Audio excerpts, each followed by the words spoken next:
레위기 26장 1절에서 13절까지 말씀을 살펴보도록 하겠습니다. 레위기 26장은 레위기 율법을 마무리하면서 언약에 순종하는 자에게 약속된 복과 언약에 불순종하는 자에게 주어질 저주를 선포하고 있습니다. 복과 저주를 선포하기 전에 1절에서 3절은 언약 규정의 서론으로 세 가지 율법을 요약합니다. 첫째, 모든 형태의 우상 숭배 금지입니다. 둘째, 안식일 준수입니다.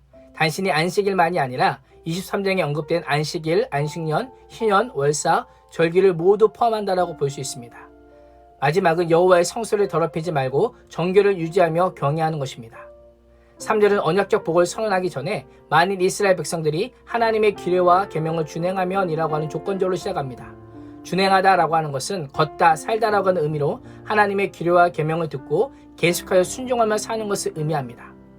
하나님의 규례와 계명을 준행하는 자에게 네 가지 언약적 복이 주어집니다. 첫 번째 복은 물질적인 번영으로 4절과 5절에 기록되어 있습니다.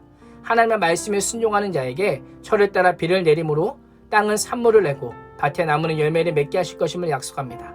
여기서 철을 따라 내리는 비는 이른 비와 늦은 비를 의미합니다. 하나님의 복은 많은 비가 아니라 때에 적절한 맞는 비입니다. 비를 적절할 때에 내리셔서 소출이 풍성하게 하실 것을 약속하고 있습니다.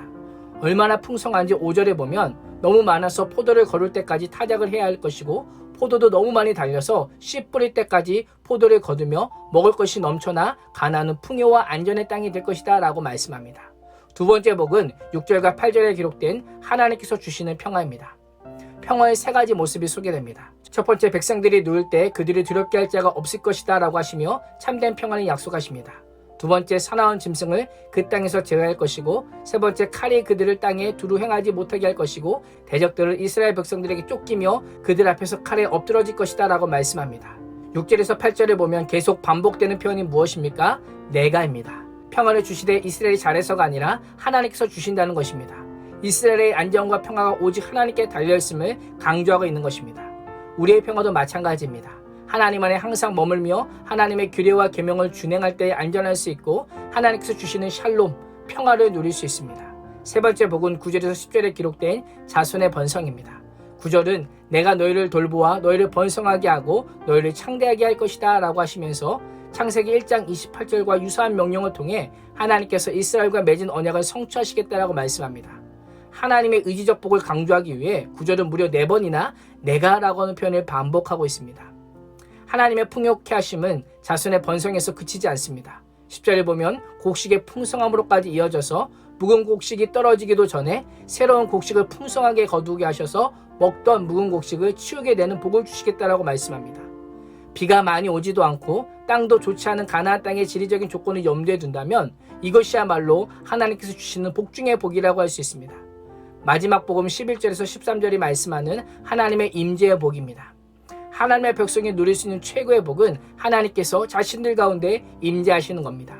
하나님께서 내가 내 성막을 너희 가운데 두고 너희에게서 떠나지 않을 것이고 너희와 동행하며 너희 하나님이 되며 너희는 나의 백성이 될 것이다 라고 말씀합니다. 마치 에덴 동산에서 하나님께서 아담과 함께 거하시며 서늘할 때 동산을 거니셨던 것처럼 하나님께서 이스라엘 백성들과 함께 하실 것임을 약속하고 있습니다. 12절에서는 하나님께서 아브라함과 맺은 언약을 다시금 언급하시며 언약 관계가 광야의 생활만이 아니라 앞으로 가나안 땅에 들어가서도 계속적으로 지속될 것임을 강조하고 있습니다. 하나님 안에 섬기며 규례와 계명을 지키는 자에게 복을 선언하는 근거가 무엇입니까? 출애굽과 언약에 있습니다.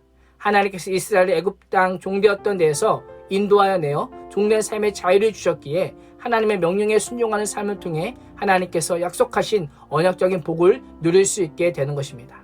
이 언약은 계속되어서 예수 그리스도의 보혈의 공로로 의지하여 예수 그리스도를 믿는 우리에게까지 이어졌습니다. 우리가 구할 것은 복이 아니라 하나님입니다. 더 나은 상황과 환경과 조건이 아니라 믿음인 것입니다. 오늘도 하나님과 함께하는 것보다 더 큰 복은 없음을 기억하면서 하나님과 함께 걷고 사는 인생이 되어서 우리가 있는 곳마다 복된 장소가 되고 우리가 만나는 사람에게 복이 흘러가는 믿음의 복덩이가 되는 그리스도인이 되시기를 주님의 이름으로 축원합니다. 기도하겠습니다. 하나님, 복은 하나님의 규례와 계명을 순종하는 자가 누리는 하나님의 선물이심을 알게 해주심에 감사합니다. 복의 근원인 하나님을 내 인생의 주인이요 주권자로 인정하게 해주시고 삶의 전 여경에서 하나님의 복을 누리며 하나님과 함께하는 최고의 복을 경험하는 그리스도인 되게 하여 주시옵소서. 예수님의 이름으로 기도합니다. 아멘.